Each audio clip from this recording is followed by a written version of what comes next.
Balibago, Belen. Welcome to Pampanga, guys. Para sa video na to, itutur ko po kayo dito sa bagong-bagong Casa J2 events venue located sa may Balibago, Angeles City.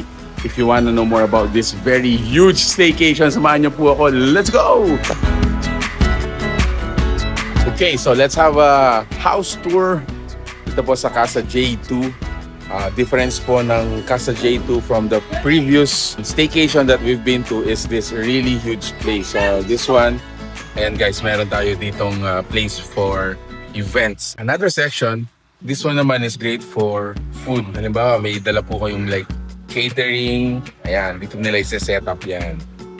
Okay, so move forward tayo. You'll be surprised. Ang dami po ng mga kwarto dito. So, in this section alone, meron tayong 4 na kwarto. Room 1, 2, 3, 4 is actually here. Identical naman yung mga ano natin. Knock knock. Ito yun, guys. This is how it looks like. Bed, additional mattresses. What's good about it, meron ka na sariling CR dito. Then air condition. Ayan. So, all rooms 1 to 4, pare-pareho po sila dito. Ganun sa likod. You're on my vlog! Isa pa sa mga gusto kong feature nito is the movie room. Look at this. Ang laki, di ba? So guys, this can accommodate, might take like up until 15 people all at once, and nanonood po kayong like a cinema. So you can change your movies dito. You can choose dito sa computer na to. So move forward. This is the billiards hall, billiards area. So meron tayong maliit na counter dito. In the future, they're gonna be adding mga light snacks for you to consume. And then, syempre, dapat bayaran natin yan.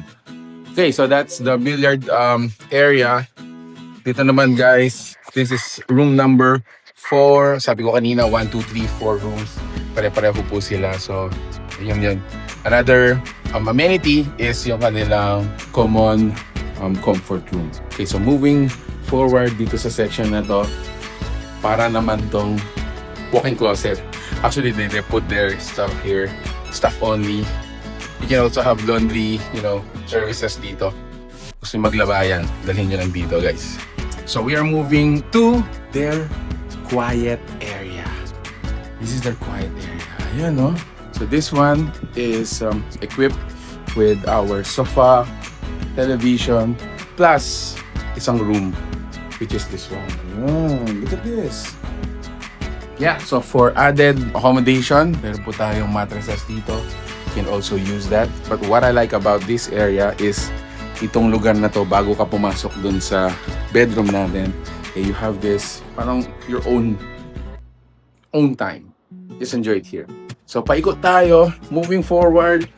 Sana di pa kayo nalilito, guys. Dire-diretso lang tayo dito. This is another hall, and located dito yung ating other rooms. So starting with room number 6. That's the bed. Another 2 rooms dito. Room number 7. Room number 8. Ay, grabe.